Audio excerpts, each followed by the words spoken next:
Hello children, today's class I am going to take up one of the very important topics which is biomolecules. अब इस topic में खास बात ये कि ज़्यादातर बच्चे इसे करते नहीं, आईआईटी एग्ज़ाम में ये छोड़ के जाते हैं, स्पेशली नॉन मेडिकल वाले बच्चे जो हैं उनको ये पढ़ना बहुत मुश्किल लगता है। बट एक बात मैं बताऊँ, ये चैप्टर ऐसा है कि अगर अच्छी तरह पढ़ लो, इतने डायरेक्ट और इतने ज़्यादा एक ही टाइप के क्वेश्चन आते हैं कि हम सीधा क्रैक कर सकते हैं बहुत लिमिटेड अमाउंट पढ़ के। आज मेरी क्लास में जो मैं कराऊंगी वो क्वेश्चन के डिटेल में थोड़ा ज़्यादा जाऊंगी और जो मॉड्यूल में है उससे आपको थ्योरी पार्ट जो आपका बोर्ड में है सीबीएसई वाला पोर्शन वो खुद पढ़ना है। I will take up only the important portions which deal with the questions related to IIT. Okay, so first and foremost carbohydrates. We start with the basic classification. When I say the carbohydrates are of two types, then I'm going to be naming them. First, they are going to have the aldehyde group, so we call them aldoses, and the others which have a ketone group which are going to be called ketoses. अगर उसमें carbon 2, 3, 4, 5, 6 से हम बढ़ाते जाते हैं तो हम कहते हैं कि आपके पास अगर है triose, Aldo triose, Aldo pentose, Aldo hexose, मतलब 6 कार्बन एल्डिहाइड वाले। और अगर मैंने कहा कीटोन और कीटोन के आगे अब मैंने कह दिया कीटोहेक्सोसिस, मतलब एक कीटोन है और 6 कार्बन है। ये बेसिक क्लासिफिकेशन है पहली। बट इसके अंदर हम कहेंगे ग्लूकोज किस कैटेगरी में आएगा? ग्लूकोज आएगा हमारे पास पहली कैटेगरी 6 कार्बन एल्डिहाइड, और फ्रक्टोज आएगा 6 कार्बन कीटोन। तो बेसिक हम ग्लूकोज और फ्रक्टोज के ही कुछ प्रॉपर्टी समझते हैं, उनके स्ट्रक्चर समझते हैं, उसके क्वेश्चंस करते हैं, और बाकी जो है सीबीएसई से थोड़ा उठ के मॉड्यूल में ऑलरेडी डाला हुआ है वो जो पोर्शन है वो आपको बेसिकली याद करने वाला पोर्शन है, समझने वाला काम आज बोर्ड के ऊपर। चलो देखें ग्लूकोज, उसके स्ट्रक्चर, उसकी preparation, properties and so on. सबसे पहले कार्बोहाइड्रेट्स में ग्लूकोज, एक बहुत अच्छा तरीका ग्लूकोज को समझने का, उसका शॉर्टकट किसी किताब में देखोगे ना ऐसे लिखा होगा, ये क्या है, ये ग्लूकोज कैसे है, ये जो ग्रुप रिप्रेजेंट कर रहा है ये है एल्डिहाइड, मोस्ट ऑक्सीडाइज्ड। उसके बाद जो है ये फिशर प्रोजेक्शन है, ये बता रहे कायरल सेंटर कितने हैं, और लास्ट जो नहीं लिखा है वो मोस्ट रिड्यूस फॉर्म वो है CH2OH. So this is going to be glucose structure. Formula तुम्हें पता है, ये ओपन चेन स्ट्रक्चर लिखा मैंने C6H12O6। कितने कायरल सेंटर? 4 chiral centre. पहली चीज, कितने फंक्शनल ग्रुप? आपके फंक्शनल ग्रुप हुए एक एल्डिहाइड, फिर हुए आपके पास अल्कोहल, 2 डिग्री अल्कोहल, और ये कौन से हो गए? 1 डिग्री अल्कोहल। सो आप ये नहीं कहोगे इसके अंदर फंक्शनल ग्रुप 2 हैं, 3 हैं, फिर कायरल सेंटर 4 है। ये तरीका है याद करने का। Aldehyde group right left right right is position of OH. These are the 4 chiral centers. The last one is CH2OH. The next thing which they will ask you about glucose is what form is this, D और L? अब ये form लिखा है, D और L क्या बताता है? जब कैपिटल D लिखा हो वो एक रिप्रेजेंटेशन है, वो डिराइव किया गया है इस मॉलिक्यूल से, वो है ग्लिसरॉल्डिहाइड CHOOH, CH2OH। एक कायरल सेंटर से जब डिराइव करें, OH राइट हैंड साइड पे इस कन्फिग्रेशन में जब सबसे ऊपर ऑक्सीडाइज सबसे नीचे रिड्यूस्ड है, इसका फॉर्म है डी ग्लिसरॉल्डिहाइड। तो हम ये कह रहे हैं ये वाला जो कायरल सेंटर है, अगर CH2 के ऊपर वाला सेकेंड लास्ट, उसका फॉर्म OH राइट पे भी है, जब मोस्ट ऑक्सीडाइज ऊपर है तो ये डी ग्लूकोज कहेंगे। तो आपका पहला क्वेश्चन होगा कि अगर ये डी ग्लूकोज है जिसपे OH सेकेंड लास्ट कार्बन पे राइट पे लगाया जाए तो what is L, capital L? Please note this is different from small D and small L. Small D क्या होगा? रोटेशन बताएगा, वो इससे स्ट्रक्चर से हम नहीं बता सकते, मुझे वैल्यू पता है, बात अलग है, but small D small L इससे बिल्कुल अलग, वो पोलैरिमीटर पे लेफ्ट या राइट, डेक्स्ट्रो या लीवो रोटेटरी होना है। ये जो है ये कन्फिगरेशन है derived for biomolecules, amino acids and carbohydrates. और कहाँ से डिराइव्ड है? Glyceraldehyde, OH on the right, then you say this is going to be the second last carbon पे OH right है, तो इसका नाम D ग्लूकोज है। तो आप कहोगे L ग्लूकोज क्या, क्योंकि IIT क्वेश्चन है। L ग्लूकोज होगा, इसको उल्टा करके लिखूं कि इसका मिरर इमेज बनाऊं? तो प्लीज नोट करें L का मतलब ये नहीं कि सेकेंड लास्ट को उल्टा कर दो, नहीं, हम करेंगे पूरे के पूरे का मिरर इमेज बनाओ। तो अब बनाओ L ग्लूकोज। हमारी बॉडी में कौन सा फॉर्म ऑफ ग्लूकोज यूज होता है? जब आप देखते हो डब्बे के ऊपर लिखा होता है ग्लूकॉन डी, डी क्यों? It is this form which is going to be used in the body. L has no use whatsoever. It is going to be thrown out. It is not going to be used in the body because that particular form is not going to be assimilated at all. हमारी body में सारे जो proteins हैं वो हमारे पास lock in की arrangement से चलते हैं. तो अगर आप कह रहे हैं कि आपके पास ग्लूकोज का दूसरा फॉर्म मिरर इमेज है, उसके लिए हमारे पास अगर लॉक इन की साइट नहीं है तो वो एसिमिलेट नहीं होगा, उसमें से एनर्जी मुझे नहीं मिलेगी. अब चलती हूँ मैं कि ये इसका एल फॉर्म हम बता रहे थे. बनाओ जी, कैसा होगा इसका एल फॉर्म. तो मिरर इमेज बना दूँ इसका. तो क्या लिख दें? अब लिखती हूँ मैं CHO वैसे ही. अब OH on the left, then OH on the right, then on the left and then on the left. This then is L-glucose. तो पहली note chiral centre 4, but what have I done to the position? OH की position बिल्कुल mirror से reverse. Second पे, third पे, fourth पे और fifth पे. तो ये हमारा फॉर्म हुआ D and L glucose. Aldehyde 6 carbon atom and these to each other are enantiomers. तो what are D and L to each other? Mirror image है, enantiomers. चलो ये एक चीज़ समझ आ गई हमें D और L का फॉर्म. अगली चीज़ पूछी जाएगी कि ग्लूकोज का ओपन चेन स्ट्रक्चर जो मैंने बनाया क्या वो वैसे ही एग्जिस्ट करता है? उसकी प्रूफ क्या है? तो प्रूफ्स आपके एनसीईआरटी में 6 इक्वेशन है. आई होप वो हमें याद है. एक दो समझा रही हूँ, बाकी एनसीईआरटी की हमें रिविजन करनी पड़ेगी. देखिए ज़रा क्या, जब मैं कहूँगी कि मेरे पास है ग्लूकोज, वही फॉर्म लेते हैं. समझ आ रहा है मैं क्या लिख रही हूँ? OH OH OH OH CH2OH. क्योंकि इसमें एल्डिहाइड ग्रुप है तो हम क्या कहें, रिएक्शन कौन सा दे देगा? ये हाइड्रोक्सिल अमीन के साथ ऑक्साइन देगा. तो ये मुझे पता है. प्रोडक्ट क्या? Loss of water.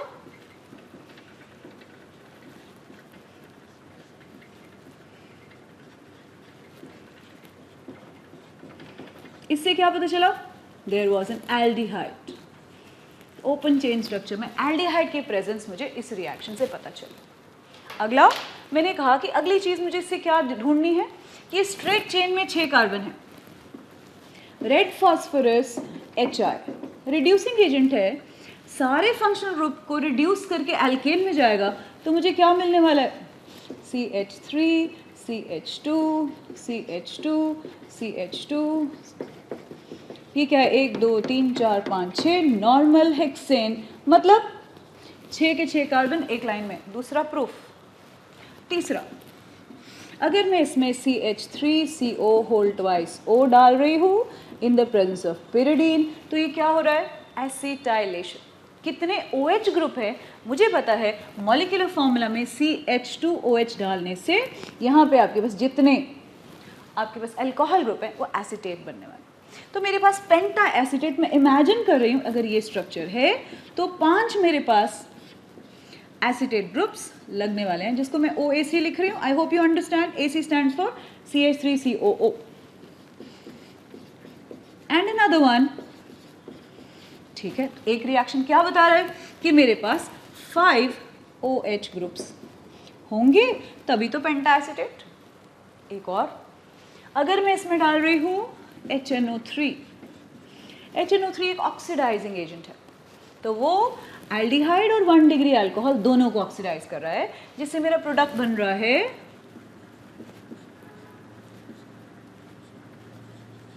I hope you understand what is this then. Both the aldehyde, this is a strong oxidizing agent, both the aldehyde and the 1 degree alcohol have been oxidized. बीच वाले 4 OH वैसे ही रह गए. इसका नाम saccharic acid. क्या proof हुआ? इससे ये पता चला मेरे पास एक एल्डिहाइड और एक टर्मिनल 1 डिग्री अल्कोहल था.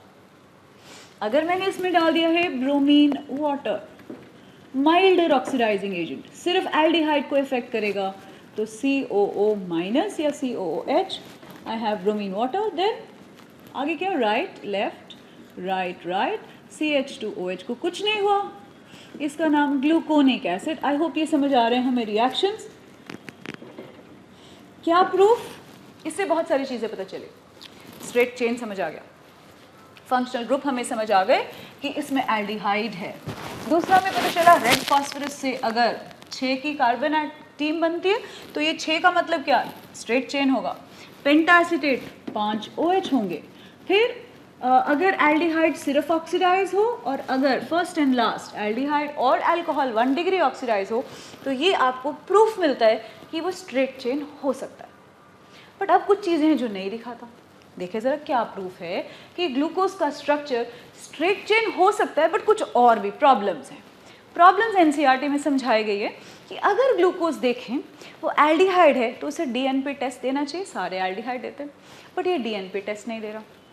दूसरा, कुछ एक बहुत इंटरेस्टिंग चीज़ है इसके बारे में, अगर ग्लूकोज का एक फॉर्म पानी में डालूं तो वो 111 उसकी प्लस रोटेशन है, एक और फॉर्म डालूं उसकी 19.2 रोटेशन, दोनों ग्लूकोज हैं, दोनों के मेल्टिंग पॉइंट में हल्का सा फर्क, एक 419 केल्विन और 423 केल्विन, पानी में अलग, बिहेवियर अलग, और जैसे ही पानी में डालें उनकी रोटेशन बदलती रहती है और एक इक्विलिब्रियम फॉर्म में 52.5 पे रुकती है। What is this behaviour? How can the rotation change? Because I have 4 fixed chiral centers. When I add in water, how can I get 2 forms? I'm not clear.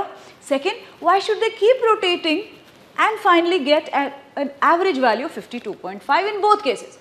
ये 111 और 19.2 प्लस वाले form कौन से हैं ग्लूकोज के? ये अब हम जाते हैं proof for ring structure of glucose. तो रिंग कैसे? चलो रिवाइज करें, रिंग कैसे? जब आपने कहा कि आपके पास एल्डिहाइड फंक्शनल ग्रुप है, तो मैं एक रिवीजन करा रही हूँ आपको, फिर चलते हैं। इसके अंदर मैंने डाला अल्कोहल, कोई टाइप, कुछ रिएक्शन याद आ रहा है आपको? Aldehyde plus alcohol was done in 2 steps if the pH was between 3 to 4. Can you recollect this reaction? मैंने न्यूक्लियोफिलिक एडिशन रिएक्शन में कराया था ये। इसमें पहला step hemiacetal, equilibrium reaction with excess of alcohol, it will give me an acetal. वो reaction रुकेगा नहीं। तो देखिए जरा, अगर मेरे पास अल्कोहल है, साथ में एल्डिहाइड है, पीएच ये है, पहला हम मैकेनिज्म के बगैर सिर्फ प्रोडक्ट लिख रही हूँ, और वो क्या होना चाहिए, एक OH, एक H, एक OR-, इसका नाम हेमी एसिटाल। अगर अल्कोहल यही या कोई और, बीच में मैं डाल दूं ROH या R-OH, with this, if it's same, it will give me another, which will be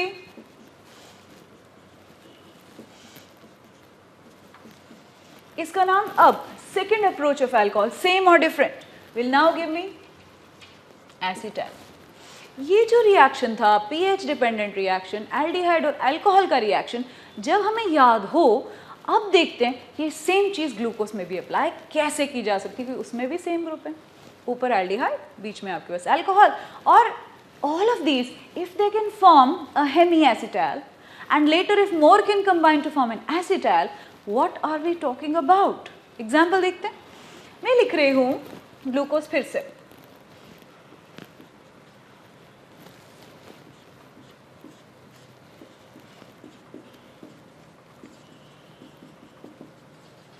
ठीक, कौन सा फंक्शनल ग्रुप? एल्डिहाइड, बीच में सब अल्कोहल। अगर एक रिंग बने, अल्कोहल का अप्रोच हो और ये रिंग बने, तो मेरे पास एक हेमीएसिटाल तो समझ आ रहा है, जस्ट दैट साइक्लिक, क्यों? बीच में ही कार्बन चेन के वो OH ने रिंग बनाया। अब रिंग कितने साइज का बने? रिंग साइज हमें पता है, स्टीयरिक स्ट्रेन लीस्ट होगा अगर वो 6 या 5 मेंबर के रिंग बने। मैंने यहाँ से शुरू किया, सेकेंड लास्ट OH, रिंग बनाया, देखते हैं क्या बनता है। फिर क्योंकि अब एक और चीज़ समझते हैं, जब आप कहते हो एल्डिहाइड, वो कैसा है? प्लेनर मॉलिक्यूल है, ठीक है। जब आपके पास रिंग ने अप्रोच किया, प्लीज़ नोट करें ये फिशर प्रोजेक्शन है, लीनियर नहीं, it's sp3 hybridised at every carbon other than the first which is planar. अब ये प्लेनर कार्बन, बीच में ये रिंग चल रहा है, बनना है, सॉरी, चेन चल रहा है, तो ये सेकेंड लास्ट वाला OH अगर अप्रोच करे तो सामने से अप्रोच करेगा तो OH पीछे चले जाएगा, एक नया कायरल सेंटर, क्योंकि एसिमेट्रिक सिंथेसिस हो रहा है। लाइकवाइज OH अगर पीछे से अप्रोच करे, इस तरफ से आए, तो ये OH सामने चला जाएगा। Do you understand? On something which is planar, I have 2 possibilities of ring formation, and these 2 possibilities are going to now be called anomers of glucose. ये एनोमर्स क्या हैं देखते हैं, स्ट्रक्चर बनाते हैं। अब इनके नाम दे रही हूँ मैं अल्फा और beta. Connect to this, OH का मैंने एडिशन दिखाया, अटैक दिखाया तो आप कहोगे एक पॉसिबिलिटी है कि ये OH, ये रिंग दिखा रही हूँ जो बना, और बीच में क्या, राइट लेफ्ट राइट, CH2OH वैसे ही रह गया, राइट पे OH OH OH, this is the ring which I have got as the first form जब मैंने रिएक्शन में रिंग स्ट्रक्चर बनाया, ये हेमी एसीटैल बना रही हूँ मैं। I hope you are able to understand alcohol का अप्रोच, हेमी एसीटैल। बट ये एक नहीं बना, साथ में एक और बन सकता है, क्योंकि ये जो फिशर प्रोजेक्शन बता रहा है it could also be this form, right left right CH2OH। ये क्या है, कौन सा फॉर्म, ये दोनों एक दूसरे के लिए, अब मेरे जवाब देना, ये एक दूसरे के लिए क्या हैं, वुड यू कॉल देम इनैंशियोमर्स। इनैंशियोमर मतलब होता पूरे मिरर इमेज, जैसे मैंने D और L ग्लूकोज लिखा, बट ये पूरा मिरर इमेज तो नहीं है। देखो जरा, ये position same, second third same, fourth same, fifth same, six same, only difference is where C1 पे जो नया कायरल सेंटर बना ग्लूकोज के अंदर, उसके अंदर आपके पास मिरर इमेज है, सिर्फ C1। Such structures which when the ring forms going to form two different products are going to be called now anomers of glucose. They are not enantiomers but they differ only at the stereochemistry at C1 in glucose. तो अगर ये हमें समझ आ गया तो अब इनके नाम दे दें। जब OH राइट पे है उसका नाम है अल्फा, क्योंकि ये D फॉर्म था D ग्लूकोज। आगे देखे जरा, ये जो कितने मेंबर रिंग बनाया मैंने, अगर इसका कितने मेंबर रिंग देखे तो मॉलिक्यूल जब मैं ये बनाती हूँ कुछ ऐसा ही लग रहा है, 6 मेंबर रिंग विद O, तो इसका नाम हम देंगे, ये मॉलिक्यूल का नाम पायरैन। तो ये रिंग भी तो वैसा ही है, देखो जरा, एक O है और 6 मेंबर रिंग बन रहा है। तो जब 6 मेंबर रिंग बने, इसका नाम यहाँ रोकेंगे नहीं, इसी से डिराइव हुआ है, ऐसा नहीं बट इसी से डिराइव हुआ है, इसका नाम pyranose. I have a O and I have a 6-member ring containing an O. That's why the name alpha. Alpha why? Because what I now have is OH. Anomer में ये position right पे, इसका नाम alpha. इसका नाम क्या होगा, beta. ये तो पहला डिफरेंस। दोनों D, OH on, not this. OH this one. ये जो OH राइट पे था, तो इस कायरल सेंटर पे मैंने OH जब राइट पे लिया, राइट पे लिया, दोनों D। फिर आगे ग्लूकोज ही है, आगे कौन सा form, I hope you understand, ये दोनों एक दूसरे के लिए क्या हैं, एनोमर्स हैं, C1 पे अलग हैं, रिंग हेमी एस्टाइल बनी है इसलिए। Are you able to connect to this, what are anomers, ये अल्फा और बीटा क्या हैं। अब ये जो अल्फा फॉर्म है इसकी रोटेशन थी 111 प्लस स्पेसिफिक रोटेशन, ये जो बीटा फॉर्म बना इसकी थी प्लस 19.2। ये दो फॉर्म, ये प्रूफ है कि ग्लूकोज में रिंग स्ट्रक्चर हो सकता है। अब दूसरी चीज़ मुझे बताओ, अगर ये एक प्योर फॉर्म अल्फा फॉर्म को पानी में डाल तो ये क्या होना चाहिए, 52.5 पे क्यों जा रहा है, व्हाट इज दैट 52.5, हो ये रहा है जैसे मैं इसे पानी में डालती हूँ, क्योंकि आपने ये देखा ये रिएक्शन क्या है, रिवर्सिबल है, तो अगर मैं इसमें वाटर डालूँ तो क्या होगा, ये वापस चल देगा, तो इक्विलिब्रियम है, अगर वापस चल देगा मतलब ये रिंग खुला, क्या बन गया, स्ट्रेट चेन। स्ट्रेट चेन में दोबारा ये रिंग जब भी बनेगा वो क्या जाएगा, इक्विलिब्रियम में जाएगा, जिसमें बीटा 64% और अल्फा बचा हुआ फॉर्म कम बनेगा। बीटा फॉर्म हमेशा ग्लूकोज का ज़्यादा, क्योंकि वो स्टीरिक स्ट्रेन से फ्री है, और वो सारे के सारे पोजीशंस जो हैं वो रिंग अगर हम बनाएं, वो चेयर फॉर्म बनाएं, सारे के सारे इक्वेटोरियल पोजीशंस हैं, इसलिए वो OH को स्टीरिक क्राउडिंग लीस्ट मिलने के कारण बीटा ज़्यादा हुआ, तो 64% उसमें बीटा बना, बाकी जो परसेंट है वो अल्फा बना, इसीलिए ये 56.5 पे इक्विलिब्रियम है। इससे शुरू करो, रिंग खुला, रिंग बंद हुआ, अब उसके अंदर फिर से ये फॉर्म बने, बीटा ज़्यादा अल्फा कम, और इसीलिए मेरे पास मिक्सचर है। तो जब गिवन हो alpha D glucose value 111 plus glucose mixture है, ये बताओ क्या है, what is this, when it is 56.5 and then I have beta D glucose. The other form I said 19.2 plus. ये plus 56, I hope you understand, this will open, it will become straight chain. Straight chain will close again, giving more of beta and less of alpha, and this equilibrium mixture contains both. But what is the ratio?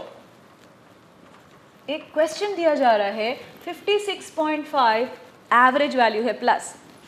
How much alpha and how much beta if you are finding that this is the structure, this is the way this is going to be more stabilized. तो I hope ये हम connect करें. अगर stability ज़्यादा है तो ये मैंने बताया ये 64 आपको मिल रहा है % और बाकी approximately, क्योंकि एक और फॉर्म स्ट्रेट चेन भी है. स्ट्रेट चेन कितना है? प्लस 0.00012% स्ट्रेट चेन बनेगा. बाकी सारा क्या है? तो approximately I will say 36%. 36% is going to be the alpha form. I hope you are able to connect to this equilibrium. This change of rotation from here to here or from here to here is muta rotation. एक spontaneous जो change हुई इधर से यहाँ पहुँचना या इधर से यहाँ पहुँचना, जिसमें ये सारे फॉर्म हैं, उसका नाम है इक्विलिब्रियम मिक्सचर. जो बना जिसमें ये भी है, ये भी और बहुत कम ये है, वो स्पॉन्टेनियस चेंज यहाँ पहुँचने का नाम है म्यूटा रोटेशन. जो क्या बता रहा है? ग्लूकोज एक रिंग फॉर्म है. यहाँ तक जब समझ पाए हो, अब आगे देखते हैं कि ये रिंग फॉर्म कैसे आगे ज्वाइन करेगा डाइसैकेराइड या पॉलीसैकेराइड बनाते वक्त. Let's continue with formation of disaccharides. Disaccharide से पहले एक और चीज़ बताती हूँ. वो है किताब में आपको एक और प्रोजेक्शन दी है, फिशर ने दी. तो वो प्रोजेक्शन पहले समझ लें. हैवर्थ प्रोजेक्शन क्या है? देखो जरा इस मॉलिक्यूल को. जब मैंने अल्फा डी ग्लूकोज बनाया तो अब मैं इसको 6 मेंबर रिंग से डिपिक्ट करना चाहती हूँ. तो ऐसे दिया होगा. तो एज अ रूल ये आपके पास O, ये C1, ये C2, ये C3, ये C4, C5 और CH2OH, C6 नंबरिंग करूँ 1, 2, 3, 4, 5, ये 6 कार्बन. ये पहले तो रिंग बना लो. O को कौन से पोजीशन पे रखना है? ये वाले टर्मिनल टॉप कॉर्नर पे रखना है जो C1 के साथ लगा है. देखो जरा C1 O से C5 से जुड़ा है. ये हमारा आंसर C1 O C5. यहाँ तक we are good. Now whatever you see on the right, place it below the ring. OH1, OH2, OH3, OH4 and CH2OH on the right. अब देखिए जरा ये क्या क्या बता रहा है. C1 पे OH नीचे होना अल्फा फॉर्म, CH2OH ऊपर लिखा होना D फॉर्म. 6 मेंबर रिंग जैसे मैंने पहले बताया किससे रिलेटेड? इस मॉलिक्यूल से रिलेटेड जिसका नाम पायरान. बिल्कुल वैसे 6 member ring with O. Glucose है और पायरानोज फॉर्म है. ये कौन सी प्रोजेक्शन बनाई? ये दोनों एक ही चीज है, बट किस तरह से मॉलिक्यूल को देखा? रिंग बना के देखा है. Haworth projection. I hope you are okay with this. You have understood alpha. इसका अगर मैं कहूँ बीटा फॉर्म बनाओ तो क्या करोगे? सब कुछ सेम रख के ये OH को अगर ऊपर लगा दो तो ये कौन सा फॉर्म? बीटा डी ग्लूकोज, क्योंकि C1 पे तो अलग है, बाकी सब कुछ सेम. तो draw the beta form in the copy and then come back to one more form. अब अगर मेरे पास आप कहा कि 5 मेंबर रिंग भी स्टेबल हैं, तो मैं क्या लेती हूँ इस नंबर से. अब C2, C3. अब इस स्ट्रक्चर में क्या हुआ होगा? जब ये रिंग बना होगा तो अगेन 2 फॉर्म. बट ये कैसा मेंबर रिंग बन रहा है? 5 मेंबर. बनाऊँ जरा एक OH रिंग. तो ये C4 से जोड़ देती हूँ और C5 और C6 बाहर रह गया. तो ये हो गया right. Then I think we are good. अब दोबारा से देखें ये कौन सा फॉर्म? अभी अल्फा फॉर्म है, D है, बट ग्लूकोज का कौन सा फॉर्म? अब ये पायरान नहीं, फ्यूरानोज. फ्यूरान कौन सा मॉलिक्यूल? ये मेंबर रिंग 5, इसका नाम था फ्यूरॉन. ये वैसे ही कुछ लग रहा है, तो फ्यूरानोज फॉर्म. तो अगर मैंने ये बनाया है और मैं कह रही हूँ इसका दूसरा फॉर्म क्या होगा, तो आप कहोगे OH को क्या करो? लेफ्ट पे कर दो. बाकी सब कुछ सेम.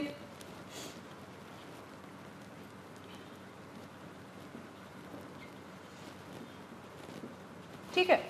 ये कौन सा फॉर्म? अब इसको कहेंगे हम beta D, D I hope you follow why, OH is still on the right, glucose and then furanose. इसकी दूसरी रिप्रेजेंटेशन करनी है मुझे, वैसे ही जैसे 6 मेंबर रिंग बनाया, अब बना रही हूँ 5 मेंबर रिंग। तो 5 मेंबर रिंग में प्लीज़ समझें ये O बीच में, ठीक है। अब आपके पास ये C1, C2, C3, C4 से जुड़ा है CHOH, C5, CH2OH, C6। अब ये बताओ C1 पे OH ऑन द राइट मतलब नीचे, C2 पे राइट नीचे, C3 पे ऊपर और C4 पे ये ग्रुप लगे हैं और वो रिंग बना है। ये कौन सा फॉर्म बनाया मैंने? ये अल्फा। अब फिर से अगर मैं कहूँ बीटा फॉर्म बनाओ ऑफ फ्यूरानोज, क्या करोगे? सिर्फ C1 पे इसको अब उल्टा कर दो, अब वो होगा beta D furanose form of glucose. I hope you are able to understand. तो 2 फॉर्म समझ लिया आपने, एक हैवर्थ प्रोजेक्शन जिसमें 6 मेंबर रिंग बने, एक हैवर्थ प्रोजेक्शन जिसमें 5 मेंबर रिंग बने। तो जब क्वेश्चन आए कौन सा फॉर्म है, इज इट अ पायरोनोज और is it a furanose, first thing connect. 6 member it's going to be pyranose, 5 member it is furanose। Second, is it going to be D or L? C5 position, look for the CH2OH। Position पूछ सकते हैं alpha या beta, तो alpha beta कैसे? OH की position C1 पे, अगर OH नीचे है तो अल्फा, ऊपर है तो बीटा। प्रोजेक्शन का ध्यान रखते हुए कौन सा दे रखा है। इसकी अगली चीज़ जो पूछे जाएंगे, रिड्यूसिंग या नॉन रिड्यूसिंग। अभी हमने जो पढ़े वो फॉर्म क्या है? रिड्यूसिंग। सारे मोनोसैकेराइड रिड्यूसिंग है ना। What is reducing? लिखो जी, और इसे नोट में कर लें कि reducing sugars are those which give the test for Tollens and Fehling's because they are able to get a free aldehyde और a alpha hydroxy ketone group in solution. अब वो कैसे आएगा और अगर वो नहीं आ रहा है तो क्यों कारण है, क्या नहीं आ रहा है। अब पहले मैं समझा रही हूँ कि रिंग डाइसैकेराइड कैसे बने और उसके बाद कौन सा रिड्यूसिंग कौन सा नॉन रिड्यूसिंग आपका IIT क्वेश्चन श्योर शॉर्ट हर बार याद है। जरा देखें, एल्डिहाइड का रिएक्शन अल्कोहल से 2 स्टेजेस, हेमीएसिटाइल पढ़ा चुकी हूँ, रिंग बनना ग्लूकोज में समझा चुकी हूँ, हेमीएसिटाइल कैसे बन सकता है, 2 फॉर्म कैसे बने, C1 पे ग्लूकोज पे कैसे एनोमर बने। अब अगली चीज़ पे चलें, अगर अल्कोहल वही या अलग कोई और भी हो तो हम कह रहे हैं वो एसिटाइल बन सकता है। एसिटाइल का मतलब एक और अल्कोहल का अटैक। अब वो इंट्रामॉलिक्यूलर तो नहीं है, इंटरमॉलिक्यूलर सोचते हैं शुगर्स में कैसे वो लिंक होगा। एग्जाम्पल फिर से बना रही हूँ, अल्फा डी ग्लूकोज का एक फॉर्म ले रही हूँ, साथ में उसे लिंक किसी और से करी हूँ और आपको समझा रही हूँ ये अब एसिटाइल बिटवीन शुगर्स क्या बनाते हैं। एग्जाम्पल लेते हैं, अल्फा डी ग्लूकोज पायरोनोज एक मॉलिक्यूल, अब वो ऑलरेडी हेमी एसिटाइल है, अब देख रहे हो रिंग बना, एक OH और ये पूरा OR। अब अगर एक और अल्कोहल सेम बिहेव ऐसा करे, मतलब बाहर से अल्कोहल आना था, इसको अल्कोहल मान लो, बहुत सारे OH ग्रुप है, अगर इसका अटैक इसी के ऊपर हो by loss of water, that is what is happening. अगर लॉस ऑफ वाटर हो, सपोज मैंने कहा इसका C1 और इसका C3, C1, C2, C3, loss of water हो जाए -H2O, तो हम कहेंगे अब क्या हुआ है, ये अल्कोहल अप्रोच किया होगा और ये दूसरा OR- का अटैक दिखा रही हूँ एसिटाइल बनाने में। अब ये इंटरमॉलिक्यूलर, ये बताओ अगर ये 2 मॉलिक्यूल जुड़ गए बाय लॉस ऑफ वाटर, हम कहेंगे एक नया ग्लाइकोसिडिक लिंक बना। इसका मतलब 2 ग्लूकोज यूनिट जुड़े या कोई भी 2 शुगर्स जुड़े, तो इस जो अटैक को कहते हैं जिसके अंदर आपके पास 2 मॉलिक्यूल जुड़ गए लॉस ऑफ वाटर से, ग्लाइकोसिडिक लिंक। तो अब क्या कह रहे हैं, हमने मोनोसैकेराइड एक और एक जोड़ के बना दिए disaccharide by loss of water. अब उसका नाम क्या, हेमी एसिटाइल, तो आई होप समझ आ गया। अब ये डाइसैकेराइड जो बना जिसमें 2 अल्फा डी C1 से और C3 से या C4 से जुड़ सकते हैं, तो ये जो फॉर्म होंगे डाइसैकेराइड के, अब कैसे पता चले ये रिड्यूसिंग के नॉन रिड्यूसिंग। अब इस वाले फॉर्म को समझो, जब मैंने कहा कि आपके पास हेमी एसिटाइल को पानी में डालती हूँ तो इक्विलिब्रियम में खुल जाता है और फिर वो स्ट्रेट चेन जैसे ही स्ट्रक्चर आएगा एल्डिहाइड फ्री होगा, या आपके पास एक कीटोन है तो अल्फा हाइड्रोक्सी कीटोन फ्री होगा और वो क्या देने लगेगा, टेस्ट दे देगा टॉलेंस या फेलिंग्स। यहाँ पे प्रॉब्लम आ गई, जब आपने देखा कि आपके पास C1 पे OH है, वो वाला जो OH है वो अब नॉर्मल अल्कोहल नहीं, हेमी एसिटाइल का OH है, जब ये लिंक हो गया इस वाले OH के साथ, अब एसिटाल बनने पे ये वाला अब खुल नहीं सकता. So what am I writing? I am showing this molecule which is now going to be written as what? With a glycosidic link, and say I am writing it with this. I hope you follow. ये O मैंने निकाला और दो group जोड़ दिए. कहाँ पे? इसका C1 और इसका C3 जोड़ दिया मैंने by loss of water, and this is a glycosidic link. It has now formed an acetal. Now my question is, अगर मैं इसे पानी में डालूं, ये जो है C1 पे ये एनोमेरिक था, हेमी एसिटाल का OH था. अब क्या हुआ है, आपने इसके जब एक और OR इसके साथ जोड़ा है, R डैश जोड़ा है, ये फ्री नहीं है, खुलेगा नहीं. बट इस वाले मॉलिक्यूल का पार्ट देखो, ये जो C1 पे था ये OH क्या है, एल्डिहाइड का पार्ट है. जैसे ये आप पानी में डालोगे, equilibrium will shift towards the open chain structure. This one can open. This is the one which will become aldehyde in solution, and it will still give you a Tollens and Fehling's test. but अब मेरा question है, कौन से ऐसे disaccharide होंगे जो ये test नहीं देंगे, कैसे पहचाने? हम देखें, अगर एक का एनोमेरिक कार्बन C1 है, कौन से वाला होगा एनोमेरिक? जो O के साथ वाला कार्बन होगा रिंग के अंदर, in this case C1. Structure को पहचानो, वो वाला अगर एनोमेरिक ने ज्वाइन कर दिया दूसरे के साथ ग्लाइकोसिडिक लिंक, अगर C1 पे ग्लूकोज में, तो ये वाला OH अगर जुड़ता तो हम क्या कहते? दोनों के एनोमेरिक कार्बन जुड़ गए हैं, अब वो फ्री नहीं होगा, वो सोल्यूशन अब नॉन रिड्यूसिंग शुगर बनेगा और टॉलेंस फेलिंग टेस्ट नहीं देगा.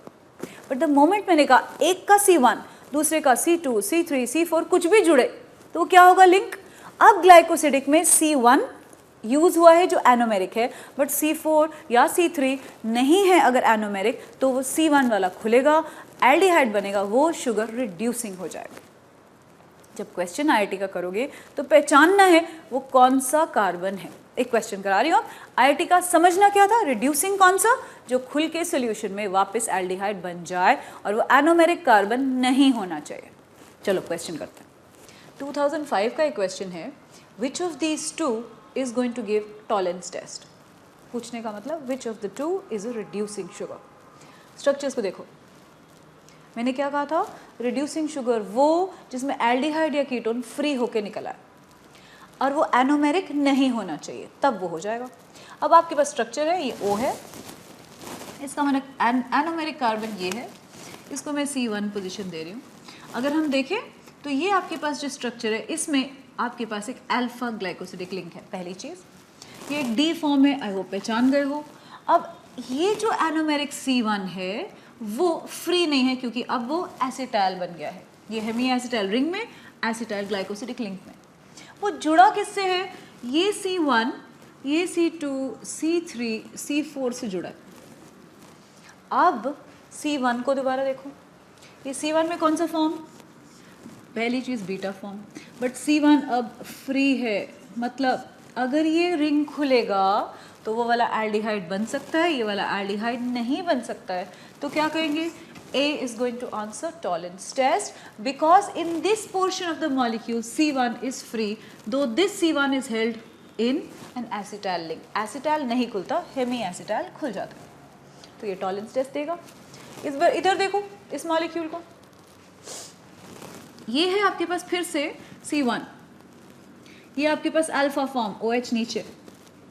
अब यहाँ पे देखो इंटरेस्टिंग, अगर ये O है रिंग वाला, तो ये वाला फॉर्म जो है ये एनोमेरिक कार्बन ही है. सिर्फ उल्टा करके लिखा हुआ है, उससे मत डरो. O की पोजीशन ये लिखी थी तो यहाँ पे O होना चाहिए, बट ये तो O इधर है, इसका मतलब ये मॉलिक्यूल घुमा के लिखा गया है और ये वाला एनोमेरिक कार्बन फिर से ले लिया. अगर ये भी एनोमेरिक है, ये भी एनोमेरिक है, तो क्या कहोगे? इसका अगर हेमी एसिटाइल वाला O इधर इसके साथ हेमी एसिटाइल वाले O से ग्लाइकोसिडिक लिंक बनेगा, तो अब ये नॉन रिड्यूसिंग होगा क्योंकि इसके पास अब कोई भी फ्री एल्डिहाइड किसी भी एंड से नहीं मिल रहा. दोनों के एल्डिहाइड ग्रुप ने हेमी एसिटाइल रिंग बनाया, अब वही दो OH ने अब क्या बना दिया है? एसिटाइल, इसलिए वो फ्री नहीं है. तो पहला क्वेश्चन कनेक्ट करना था. अगला अब आप करोगे. क्वेश्चन है 4, स्ट्रक्चर बना रखा है X और Y, और पहला क्वेश्चन है X is reducing, Y is non reducing. Check करके आप बताओ मुझे is it reducing, is this a true statement, more than one choices हैं, क्या आपका आंसर है? Which of the following is correct, more than one, x is reducing, y is not. Check करना जरा दोबारा से, ये एनोमेरिक ओ के साथ वाला, ये तो एनोमेरिक है क्योंकि ओ इधर है, यहाँ पे ये जुड़ा है तो anomeric, so x will be non reducing. इधर चेक करें, ये एनोमेरिक C1 से जुड़ा है, यहाँ पे O, यहाँ पे एनोमेरिक कार्बन C1 फ्री है, C4 से जुड़ा है तो ये वाला खुलेगा। तो व्हाट कैन आई से, Y इज रिड्यूसिंग, पता चल गया मुझे, X इज नॉन रिड्यूसिंग, एक चीज पता चल गई।